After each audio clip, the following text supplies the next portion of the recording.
This video is brought to you by Miniature Market. Thousands of board games, miniatures, and paints, discount prices at miniaturemarket.com. Gen Con is always such a busy part of the year. And this year was particularly busy because one thing that I've always wanted to invest in is the Pathfinder system. I always found myself behind the curveball, and I did some of the basic stuff in 1E, but this was a year that they were coming out with the second edition, and well, I went all in on it. I was really fascinated to see what the differences were between 1E and 2E, and well, today we're going to be going over, like I said, I went all in. This is a 600-page book. Not to mention that you already have you have a bestiary that comes out that is probably another close to 350 pages. So if you think I'm going to be able to explain everything, there's just no way. But we're going to kind of glance through the book. I want to show you some of the stuff that I got, and then talk about some of the different things that I found out about the second edition that I really find fascinating. So let's go down to the table and check. So the first thing that I want to do is just kind of go over all the stuff I picked up initially to start off. Here we have the condition card deck. There's a lot of things you can come down with, and it changed a lot of things this edition, which I'll explain a little bit in a little while. Combat pad. This is really interesting because combat is different now. When you get knocked down, you're in different stages of dying. So you're going to roll. If you fail, you're going to go to a second condition of dying, and then a third condition of dying.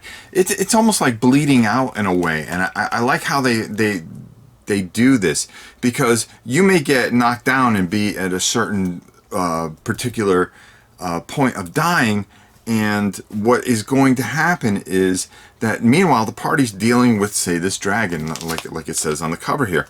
Well, they're not going to be able to get to you right away. So you may be rolling checks, and you may be bouncing between second and first part of dying, and then eventually, if you ever hit 4, well, hey, that's it for your character. One of the paths that they have, one of the stories here to start off, the fall of Plaguestone. I went through it a little bit, and just beautiful art. I mean, everything. I mean, just look at this stuff. I mean, the art, the quality, everything 100, just dead on. Character sheets. Characters we're going to talk about when we get to the big book, but I definitely wanted some character sheets. I'll make a couple billion copies of those. The GM screen, I don't know if I'll ever use it, but I think it's a good handy tool for me to have if I try to do this on my own. And then, oh yeah, I mean, this adventure path, Hell Knight Hill. I mean, this, I went through this, and man, just look at this creature. It just gets you all jacked up. I mean, you just want to get right into it and get going. The Fall of Plaguestone flip map. It's always good to have the maps, so I'm going to try to keep up with all the maps and just have everything, so we can really be immersed into the story, of course, and the bestiary. All right, let's. Well, of course, you got to have the core rule book, but we're going to start here, and I just want to flip through a couple things and really show how beautiful. I mean, look at this. Look at this. Look at the art on this, and just tremendous. And I'm skipping a few pages here and there. I don't want to ruin it all for you, but just I mean, I just can't see how you can't get sucked into this. This is just role playing at its greatest. And doppelgangers. Look at this dude. All right, that's cool art. Man, they need to make a figure of that dude.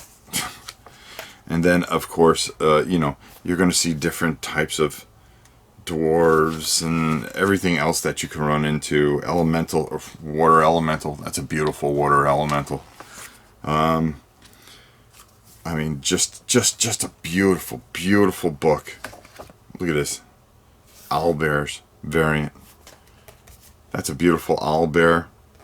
Look at this thing. Jeez. Yeah, can you imagine going down in a dungeon finding that thing? No, thank you. But again, another superb book. They always do it right. Now this monster, okay? This is a beast. 600 pages. And I'm going to talk a little bit about some of the changes here.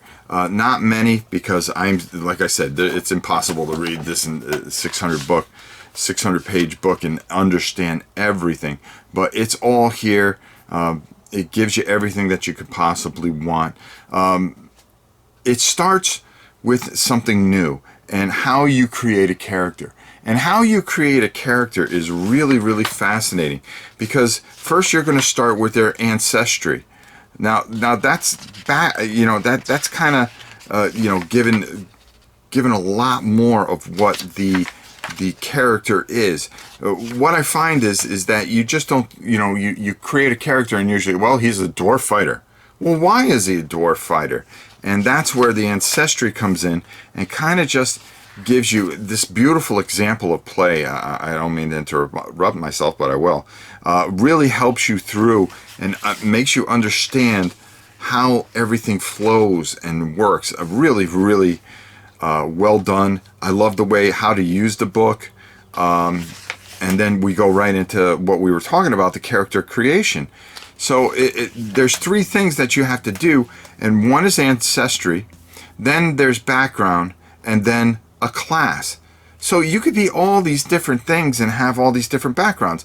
Say you're like a say you do needlepoint. Well, you're not going to be exceptionally strong, but if you're somebody that works out in the fields or does mining, you're going to be strong. And that's where these three things all come together: your ancestry, your background, and your class. It's not a matter of rolling a character anymore. Okay, so it's not the luck of the dice. It's how you decide to build your character is how your stats come about, and then where you want to take and put certain abilities to build up, because you start with a base 10 and then you build up or you go down a little bit. Another thing is it's more realistic.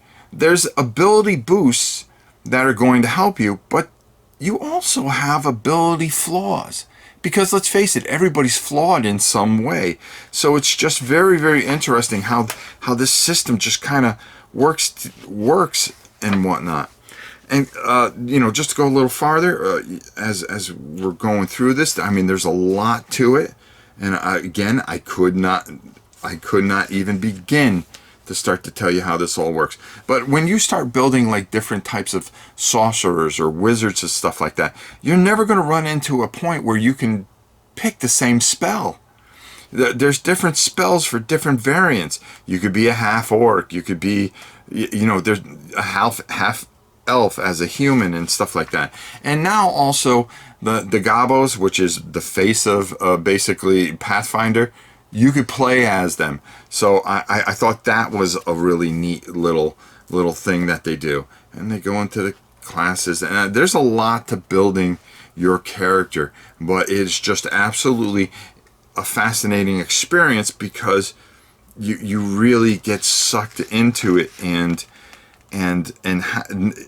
there's so many different variances now. It's not just a roll of the die, which is just kind of interesting. And just going through this a little bit, the beautiful art, everything put in beautiful sections, how your spells work, how you can take your spells, and so forth and so on. And then, of course, we eventually get to, playing creatures, playing the game, how combat works. Like I said, combat, one of the things that really stood out was particular poison, for instance. Just out of the blue, poison is really interesting because if you get poisoned during a battle, and I just happen to come and there's poison damage. There's different levels of poisoning. So say you get poisoned, as you go through the rounds, it lasts a certain amount of rounds, but the thing with poison is that there's certain levels, there's certain things that are going to happen, and you are going to roll and maybe fail, and then you're going to go to another level of poisoning. So that's an interesting aspect. Also, when you rest, you don't get your full hit points back.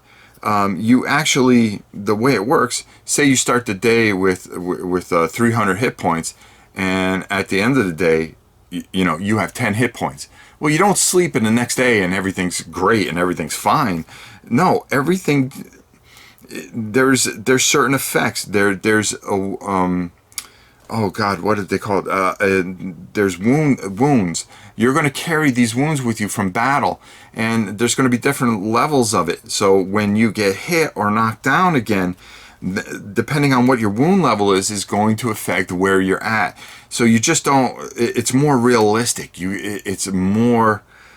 Hey, I have to rely on medicines or healings and stuff like that, and that kind of stuff to get me to be able to get up the next day to continue on this journey, because there's always a hangover of any damage that you take.